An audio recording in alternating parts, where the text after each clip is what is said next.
Praise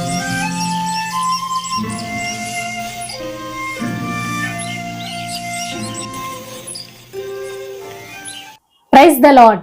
మన ప్రభును మన రక్షకుడైన యేసుక్రీస్తు వారి శ్రేష్టమైన ఉన్నతమైన నామంలో మీ అందరికీ మా హృదయపూర్వక వందనములు. మీరందరూ ఎలా ఉన్నారండి? దేవుని యొక్క కృపలో మీరందరూ బాగుండాలని, దేవుని యొక్క మేలులు మీరందరూ కూడా అనుభవించాలని, మరి మిమ్మల్ని బట్టి మేము దేవాతి దేవుణ్ణి ఎంతగానో స్తుతిస్తున్నాము. మీ నిమిత్తము మేము ప్రార్థిస్తున్నాం. మరి అదే విధంగా ఆదరణ వాక్యము తరపున, అదే విధంగా మన CMW ప్రేయర్ సెంటర్ తరపు నుండి మీ అందరి కొరకు మేము ప్రార్థనలు చేస్తున్నాం. హల్లెలూయా.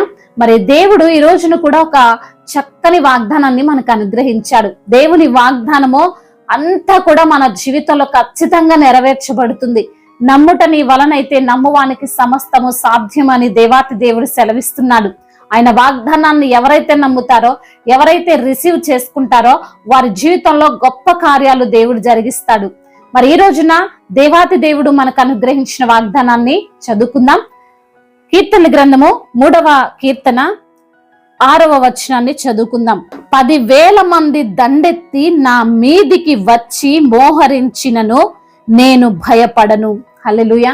దావీదు భక్తుడు తన యొక్క కుమారుడైనటువంటి అబ్షాలోము చేతిలో నుండి పారిపోతున్నటువంటి సమయములో దావీదు భక్తుడు మాట్లాడుతూ కీర్తిస్తున్నటువంటి కీర్తనగా ఈ యొక్క కీర్తనను మనం చూడొచ్చండి.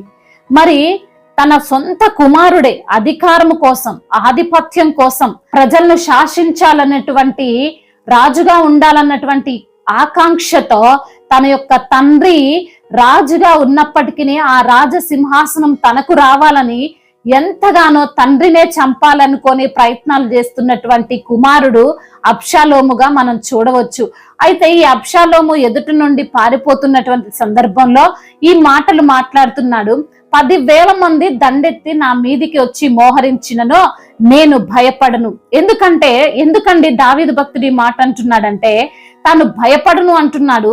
తనకు ఆ 10,000 మందిని చూసినా భయం లేకుండా ధైర్యంగా ఉండగలుగుతున్నాడంటే దానికి ఒక్కటే ఒక కారణం ఉంది. రక్షణ యెహోవాది. తన్ను రక్షించే దేవుడు తన వైపుగా ఉన్నాడు, తన పక్షంగా ఉన్నాడు, తనకు ఆశ్రయముగా ఉన్నాడు. కాబట్టే నేను భయపడను. నా మీదికి ఎంతమంది వచ్చినా, మరి 10,000 మంది కాదు, 20,000 మంది కాదు, ఎంతటి సైన్యం వచ్చినా నేను భయపడను అంటున్నాడు. మనం చూస్తే లోకంలో చీటికి మాటికి భయపడేటువంటి ఆలోచనలు మనం చేస్తూ ఉంటాం. అసలు భయపడని వాటికి కూడా భయాందోళన చెందుతాం కొన్ని సందర్భాల్లో. కానీ దావీదు భక్తుడి నమ్మకము, దావీదు భక్తుడి ధైర్యము, దేవుడు కనుక ఎన్ని శత్రువులు, ఎన్ని ఆటంకాలు, ఎన్ని శ్రమలు వచ్చినా తాను భయం చెందట్లేదు, భయపడట్లేదు. మరి దానికి కారణం ఏంటంటే రక్షకుడైనటువంటి దేవుణ్ణి తాను ఆశ్రయించాడు కాబట్టి. హల్లెలూయా. మన జీవితాల్లో కూడా మనము శ్రమను చూసి, కష్టాన్ని చూసి, అక్కడ ఉన్న ప్రతికూల పరిస్థితులను చూసి భయపడే వారంగా ఉండకూడదు. ఈ రోజున నీవు అవమానింపబడే స్థితిలో ఉండి భయపడుతున్నావేమో, నిందలు నా పైకి వస్తాయని దిగులు చెందుతున్నావేమో, ఫ్యూచర్ ని గురించి, భవిష్యత్తుని గురించినటువంటి భయము నీకున్నదేమో. దేవాతి దేవుడు మాట్లాడుతున్నాడు, నేను నీకు తోడుగా ఉన్నాను, నేను నిన్ను బలపరుస్తాను, నేను నిన్ను ధైర్యపరుస్తాను. దేని గురించి నువ్వు దిగులు చెందొద్దు, దేని గురించి నువ్వు వరి అవ్వద్దు అని దేవాతి దేవుడు నిన్ను ధైర్యపరుస్తున్నాడు. నువ్వు ధైర్యంగా ఉండాలి. నువ్వు భయపడే వ్యక్తిగా ఉన్నట్లయితే దేవుడు నీ పట్ల ఏ కార్యం జరిగించడు. నువ్వు భయం లేకుండా దేవుని సన్నిధిలో కనిపెట్టుకొని జీవించినట్లయితే దేవుడు నీ శత్రువుల ఎదుటనే నిన్ను తల ఎత్తుకునేవాడిగా చేస్తాడని దేవాతి దేవుడు ఈ రోజున వాగ్దానం చేస్తున్నాడు. భయపడే వ్యక్తిగా నీవు ఉన్నట్లయితే దేవుని కార్యాన్ని నువ్వు చూడవు.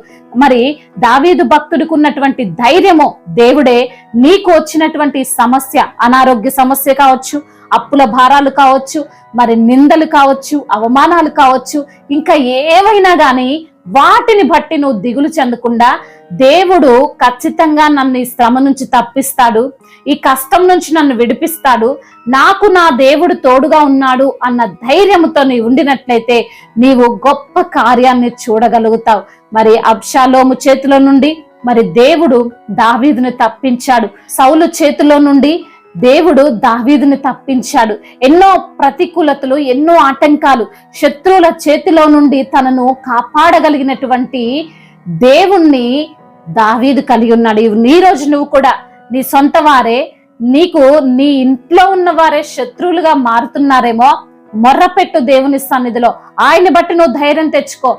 రివెంజ్ నువ్వు తీర్చుకో, మాకు దేవునికి వదిలిపెట్టు. ఆయన తప్పకుండా నీకు సహాయం చేస్తాడు. నీ శత్రువులందరూ వచ్చి నీ పాదముల మీద పడేటట్లుగా ఆయన చేస్తాడు. హల్లెలూయా. మరి దేవార్తి దేవుడిచ్చిన వాగ్దానాన్ని నువ్వు రిసీవ్ చేసుకో. దేనికి పడితే దానికి భయపడకు, కృంగిపోకు, నిరుత్సాహపడిపోకు. నీ శత్రువులను అనగద్రొక్కే దేవుడు నీ తరపున ఉన్నాడు, నీ పక్షంగా ఉన్నాడు. నీ పక్షంగా వాద్యమాడి నిన్ను గెలిపించే దేవుడు నీకు తోడుగా ఉన్నప్పుడు దేని గురించి కూడా నువ్వు భయపడకు. హల్లెలూయా. మరి దేవుడిచ్చిన ఈ వాగ్దానాన్ని మన యొక్క జీవితంలో నెరవేర్చబడులాగున ప్రార్థన చేసుకుందాం. ప్రతి ఒక్కరు కూడా ప్రార్థనలో ఏకీభవించగలరు. ప్రార్థన. మహాశక్తి సంపన్నుడా, మహోన్నతుడా, కృపా కనికరములు కలిగిన దేవా, జీవాధిపతి, మీకు స్తోత్రాలు ప్రభా.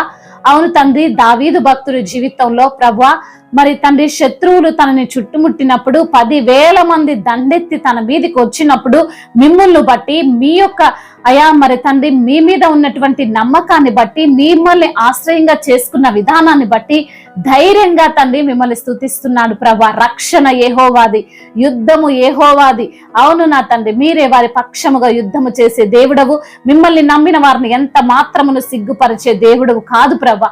మరి ప్రతి బిడ్డకు వచ్చే ఆటంకాలు, ప్రతికూలతలు అన్నిట్లో నుంచి కూడా విడుదల దయచేసి మీ సన్నిధిలో సాక్షులుగా వారిని నిలవబెట్టుకోండి. అయ్యా, ఈ రోజున ఎందరైతే బిడ్డలు ఏ ఏ సమస్యలతో, ఇరుకులతో, ఇబ్బందులతో ఉన్నారో ఆ సమస్యలన్నిటి నుంచి కూడా విడుదల దయచేయండి. అనారోగ్యంతో బాధపడుతున్న బిడ్డలకు సంపూర్ణ ఆరోగ్యాన్ని దయచేయండి. అయా, ఆర్థిక సమస్యలను కొట్టివేయండి. అప్పుల భారాల నుండి విడుదల దయచేయండి. ఉద్యోగ సమస్యలను కొట్టివేయండి.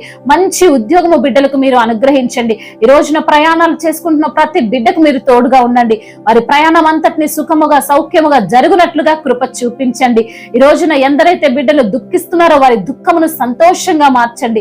రక్షణ లేని ప్రతి బిడ్డకు రక్షణను దయచేయమని అయా మరి తండ్రి మీరే ప్రతి బిడ్డకు తోడుగా ఉండి నడిపించి మీ సన్నిధిలో సంతోషించే భాగ్యం ప్రతి ఒక్కరికి మీరు దయచేయమని నజరేయుడైన యేసుక్రీస్తు వారి నామములో ఈ ప్రార్థనను అడిగి వేడుకొని పొందుకొని ఉన్నాము మా ప్రియ పరలోకపు తండ్రి. ఆమేన్. May God bless you all. దేవుడు మిమ్మల్ని దీవించి బలపరచి స్థిరపరచునుగాక. ఈ యొక్క వాగ్దానాన్ని మీరు అనేకులకు కూడా షేర్ చేయగలరు. మరి దేవుని యొక్క రాజ్య సువార్తలో మీరు కూడా పాలిభాగస్తులు కాగలరు.